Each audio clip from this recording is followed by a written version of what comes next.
Steve Forbes, editor-in-chief of Forbes magazine, was once quoted, "Your brand is the single most important investment you can make in your business." And research shows a strong correlation between brand power and organizational health. For example, a study from Edelman shows that more than 80% of consumers cite brand trust, the level of confidence they have that a brand will deliver on its promises, as a deciding factor in their purchasing decisions. And when consumers develop trust in a brand, they're more than twice as likely to remain loyal to it despite appeals from competition. That said, over time, many businesses see the need to evolve their brand to align with changing offerings and customer expectations. That's when a rebranding strategy comes into play. Rebrands can be bold or subtle, big or small. A rebrand might involve a new logo or name for a product, an entire company, or both. But beyond a refresh of design components, how might a customer experience evolve with a rebrand? Our expert guests will break down what makes a rebrand successful, what mistakes to avoid, and how CX leaders can shape a customer experience that's reflective of the new brand's promise. So today on Questions for Now, we'll ask, how can you maintain customer affinity while rebranding?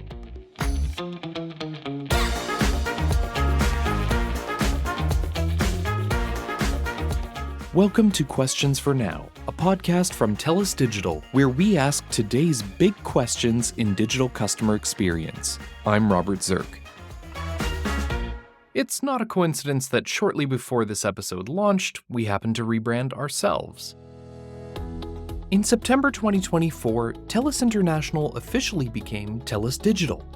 Our new name reflects our commitment to providing a digital-first experience across every service we deliver to clients, ensuring a seamless integration of digital, AI-powered, and human interactions that optimize customer journeys and employee experiences. So given our new name, we wanted to take a step back and look at the bigger picture. While rebrands are often thought of as marketing initiatives, they call for consistency across an entire company, including the customer experience. Billie Loewen is Vice President of Marketing Services at WillowTree, a TELUS Digital company which partners with the world's most customer-centric brands to help them orchestrate winning experiences across the customer journey. She highlights that brands are more than just logos and names. They serve to articulate a promise to customers. A brand should communicate why a customer would engage with that brand to begin with and what the value of that relationship is ultimately going to be. So then customer experience should follow that set of promises that a brand makes. Nike promises the notion that everyone already is an athlete, and what Nike is going to do for you is ensure that you have the best gear for whatever that movement looks like. If you are Delta Airlines, the Delta brand might stand for people who want flights that run more frequently on time or have more of a luxurious appeal. And according to David Soberman, Professor of Marketing and the Canadian National Chair in Strategic Marketing at the Rotman School of Management at the University of Toronto, the way in which you position a brand shapes customer expectations. David cited the 4 Ps of marketing: product, promotion, price, and place as factors for marketers to consider. For example, Corona beer is marketed as a Mexican light lager beer. First of all, in terms of product, that's exactly what it should look like. And it looks very much like the beers that people would see when they're in fact traveling in Mexico or traveling in the Caribbean. The price is such that it's quite affordable. It's priced like a regular beer. And the place, you can basically buy it anywhere. But one of the places that you're most likely to find Corona is at events in the summer. And what about the promotion? Well, the promotion is trying to conjure up those associations of being in a hot place, relaxing and enjoying yourself. And if you think of it that way, a well-marketed product like that is successful because its positioning is translated through all 4 Ps. Now, think about how that positioning affects the feel, expectations, and associations. The associations are This is a Mexican beer. It's reminding me of when I was on holiday in Mexico. What are my expectations? It should be refreshing. I mean, it is hot out. I like that, but I also like to drink something which is very refreshing. What's my feeling? Wow, this is great. Maybe I want to have another one. And so you can see that the customer experience is very much affected by the brand and how the brand is actually marketed. But as time goes on, your brand may not accurately capture what you do anymore.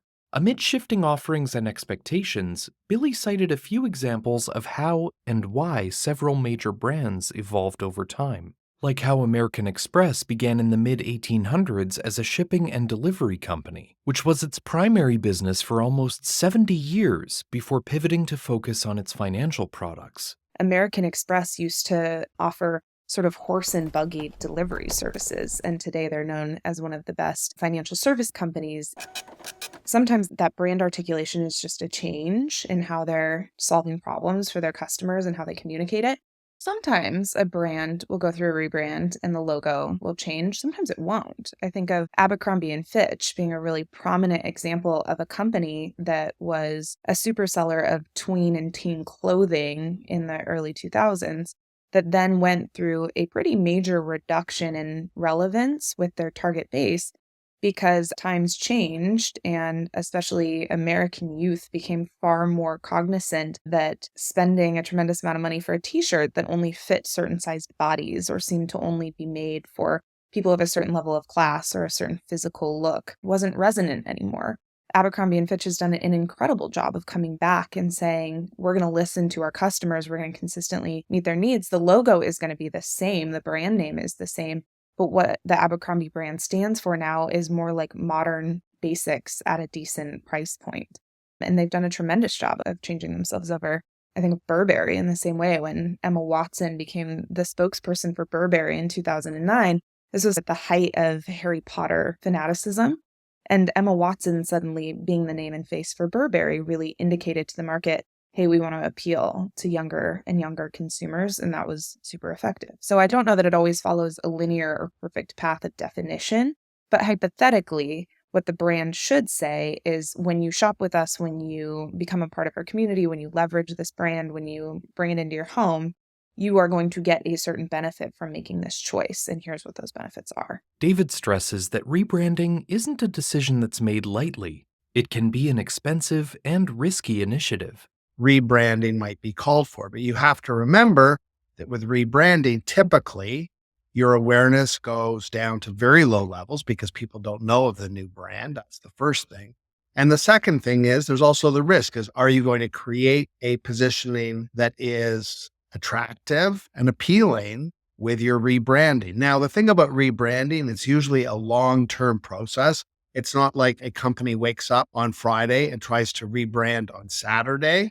This is usually something which is done over the long haul.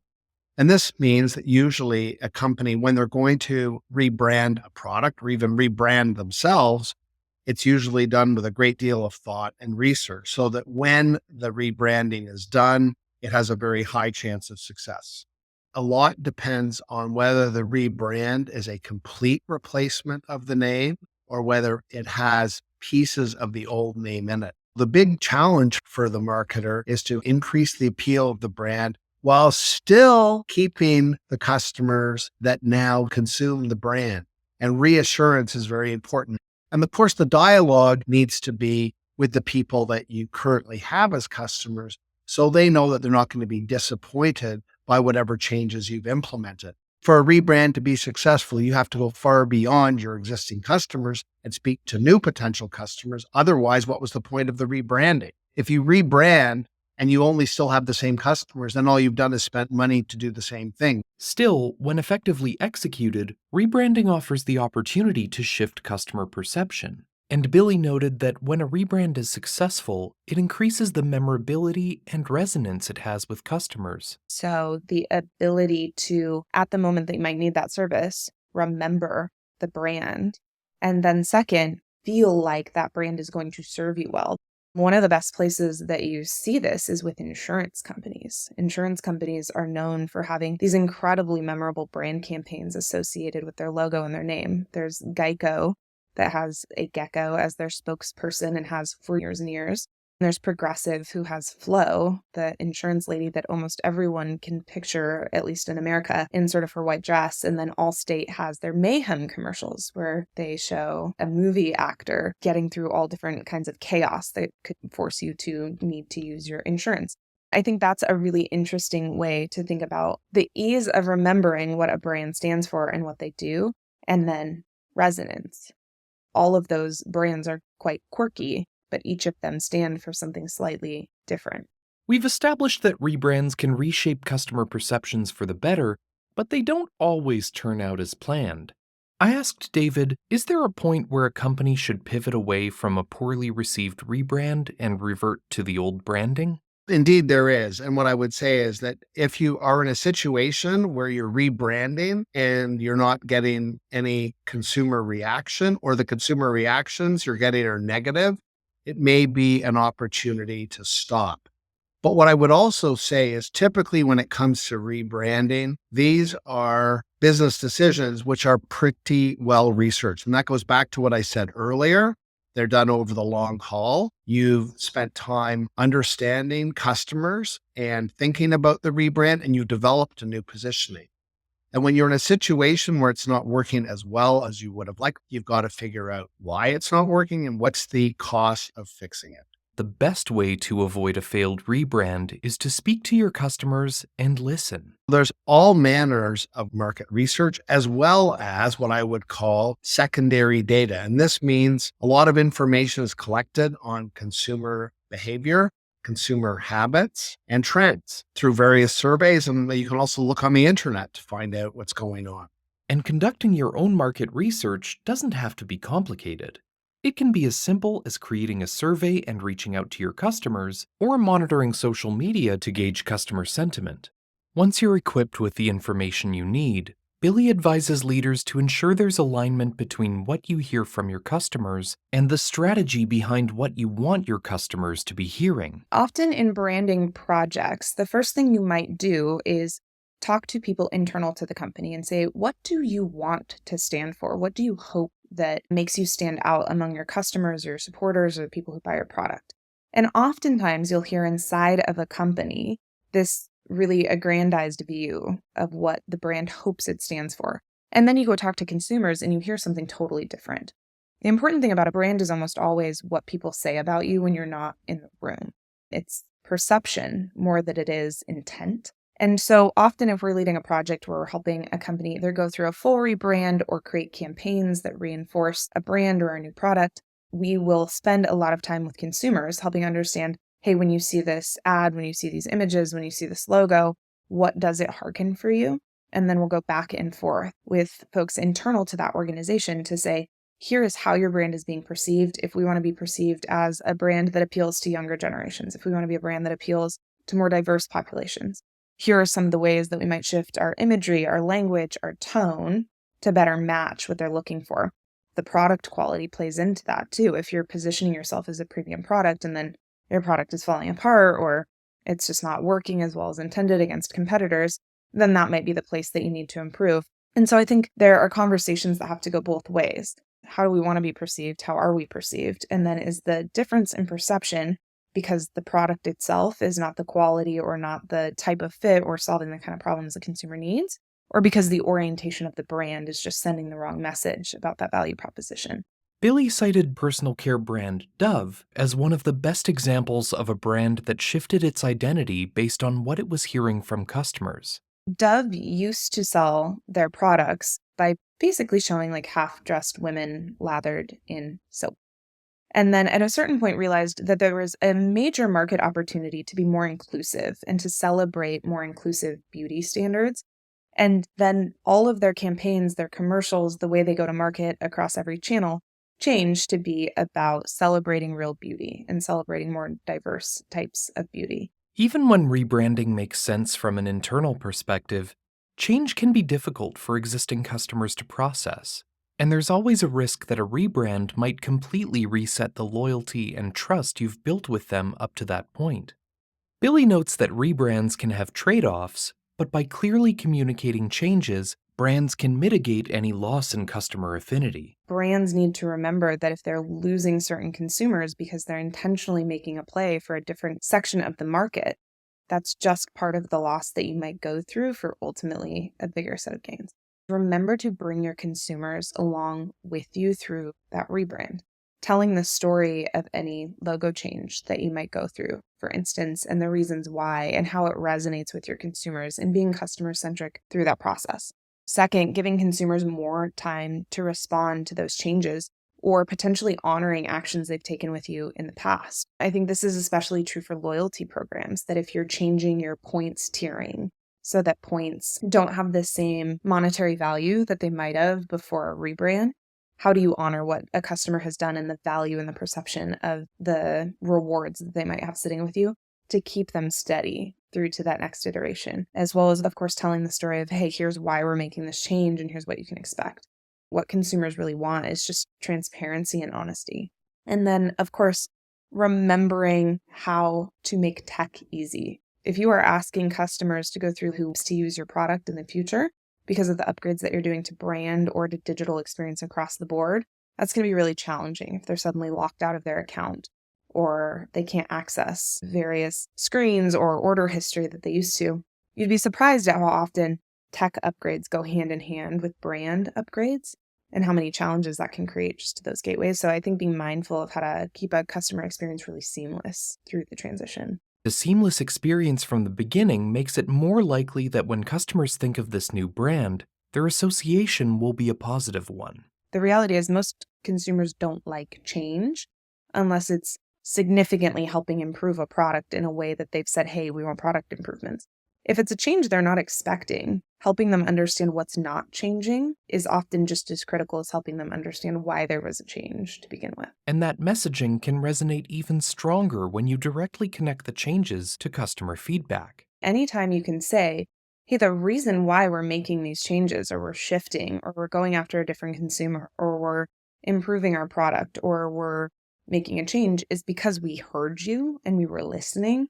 That's often so important. I think this is where brands tend to get rebranding wrong, is they're just making decisions without any customer POV. The trust that customers place in your brand can be directly linked to the authenticity of your brand.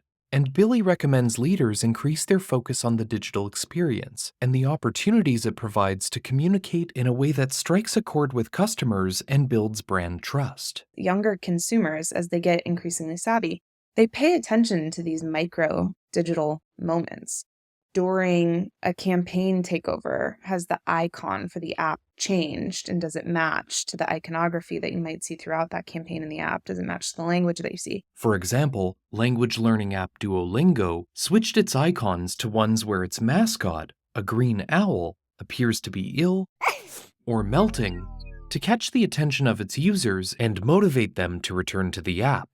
Billie notes that an increasing number of brands are adjusting the way they communicate by leveraging these different kinds of micro moments. We see this with brands that have become just a little bit more snarky, like they allow their brand to be resonant because it's funny or because it's silly. Like Wendy's is a great example of this, how Wendy's will sort of troll other brands. And people remember that. Or Reformation as a clothing brand. I don't know who they're paying to write their emails, but that person deserves a raise. They are hilarious.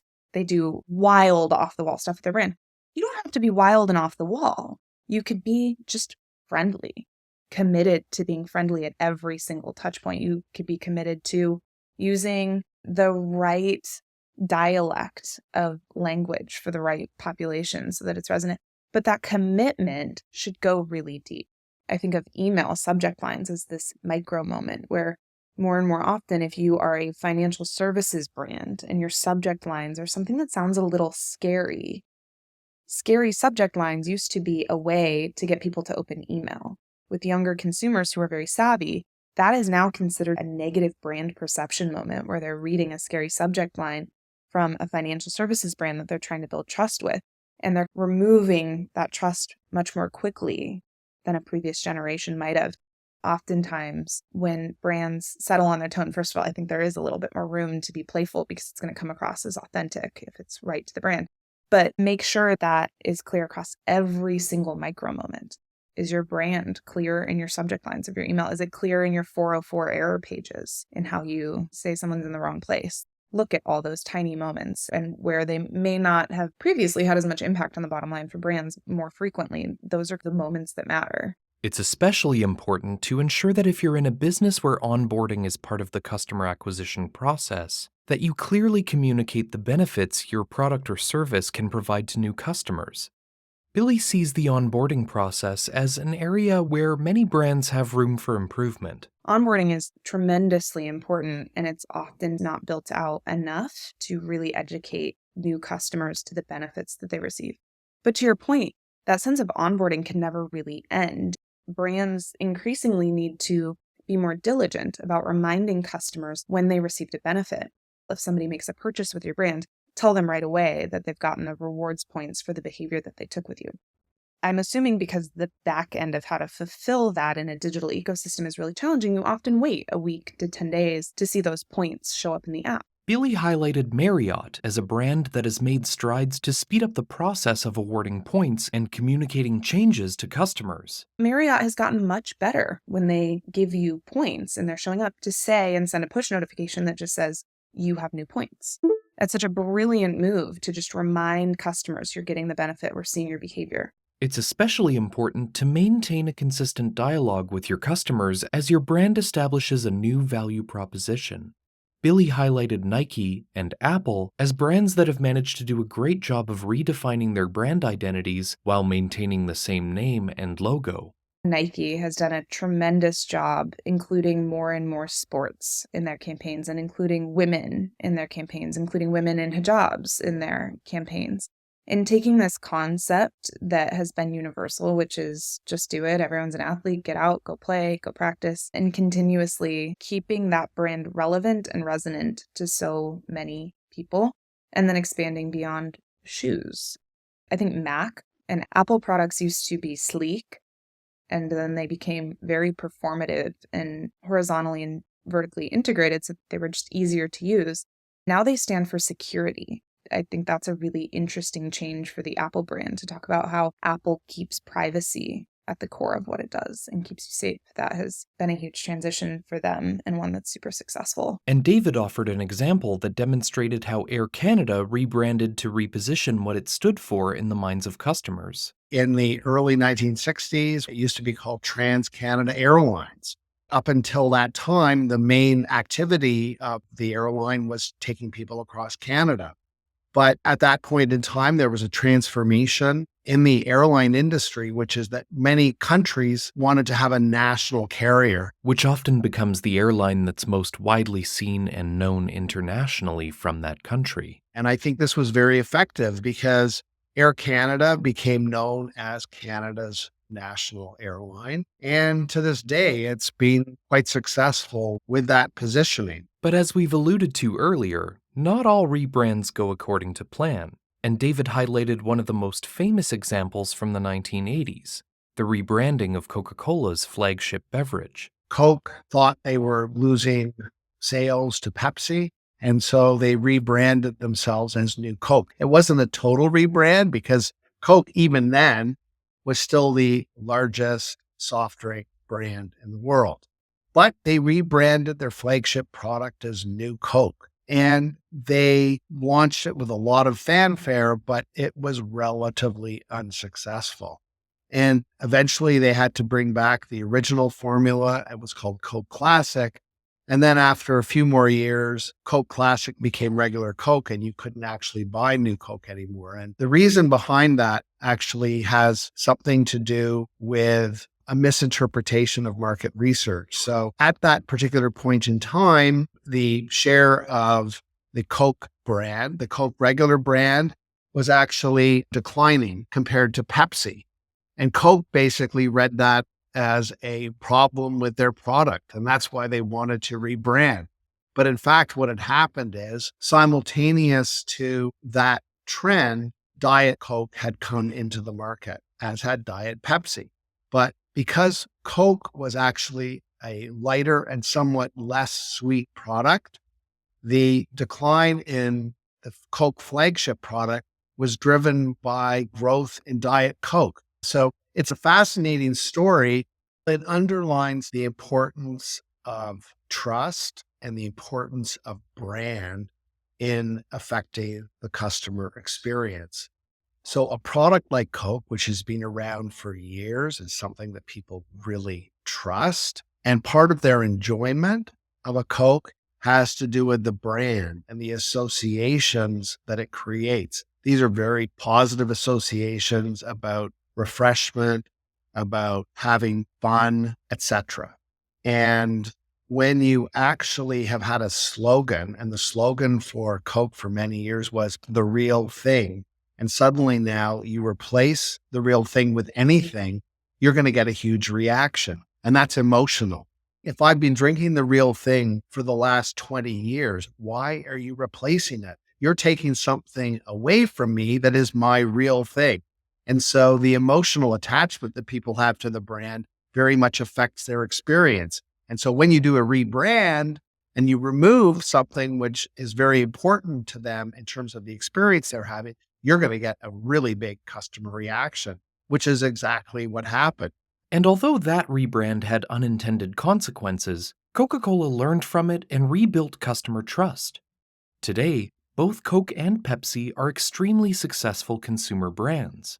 When it comes to evaluating whether a rebrand is truly successful in maintaining customer affinity, Billie cited two key metrics: the ability for customers to remember the brand messaging and the measurement of whether customers are becoming loyal to the new brand. If you are putting out new campaigns to the world and then you ask your consumers, you just saw this ad or you just heard this commercial, do you remember it? And no one remembers it. The ability to remember the message that you just saw, I think, is one really important component. Second is, are you driving true loyalty? So true loyalty is a measure of the frequency, the duration, and the amount of spend that somebody is having with your brand. If you are truly resonating with your customer base, over time, you're going to see frequency, duration, and basket size or total lifetime spend increase. And then really it becomes about what's the speed with which you're able to drive that increase. Can you cut down duration between interactions, between behaviors, between purchases? So that, I think, is perhaps the most important measure, is what's the lifetime value of your customers. And then, of course, who's moving through your tiers? How well do they understand the benefits that they're receiving by shopping with your brand? Again, this one is very loyalty program based, but I think about Amex. If you are an Amex Platinum card holder, for example, that's a pretty expensive card. You're paying a lot up front for the benefits of that card. And so how quickly might you onboard your customers to understand the benefits of what they're receiving so that they are willing to both capitalize on all of those benefits, receive them, which drives that brand trust, and then either keep the card over time, drive more usage in it, become a referring card member where they bring their friends into the network.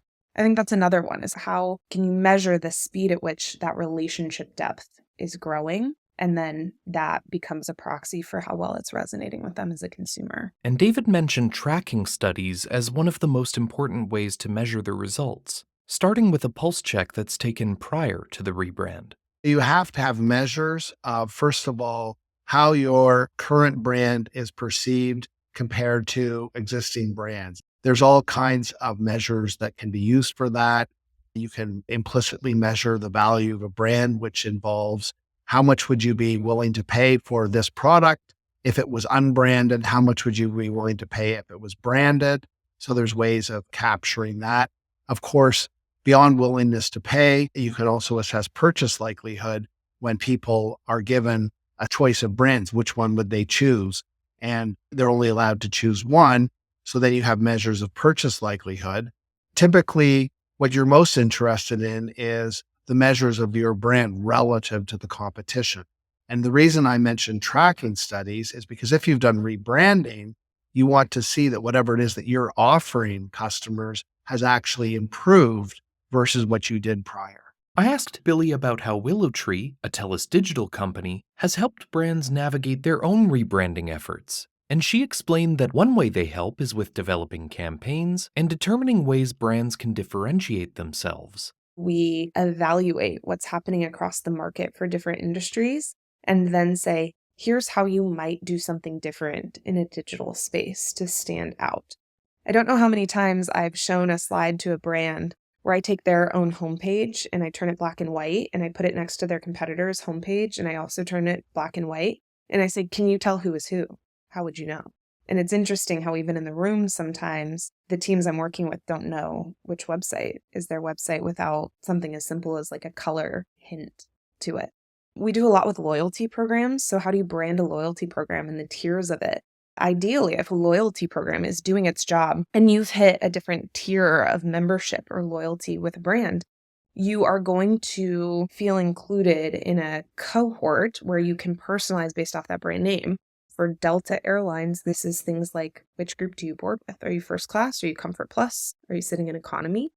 Those are really interesting brand moments and naming conventions, as well as how you do badges and gamification and iconography that are both true to the value that you're providing, but also let you speak to your customers in a unique way as they hit those different tiers.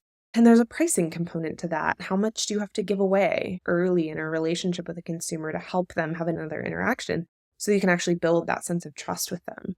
What's the right amount? What's the wrong amount? So we help to balance some of those components. Even understanding how customers are using, especially digital components or digital dashboards or all sorts of digital features, and better understanding what's the thing that makes our customers want to monetize and spend money with us versus what do they expect that we give them for free. To wrap up, it's clear that your brand can play an important role in communicating elements that shape the customer experience. Everything from the feeling the brand wishes to evoke to the promise it strives to fulfill. In that sense, the decision to rebrand, and to what extent, can come down to a cost-benefit analysis between the equity of the current brand, the amount it will cost to undergo a rebrand, and the expectation of what the net result will be. When a rebrand moves forward, whether it's a major rebranding effort or a subtle shift in messaging, transparency and clear communication throughout the process are crucial to maintain the trust and loyalty of existing customers. The brands that best understand the importance of listening to customers and adapting accordingly, all while tailoring the customer experience to fulfill the promises the brand makes, are best positioned to stay relevant as technology and expectations change.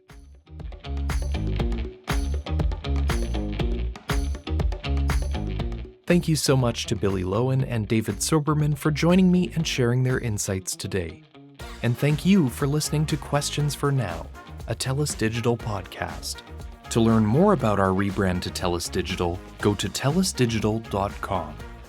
And for more expert insights that answer today's big questions in digital customer experience, be sure to follow Questions for Now on your podcast player of choice to get the latest episodes as soon as they're released. I'm Robert Zirk, and until next time, that's all for now.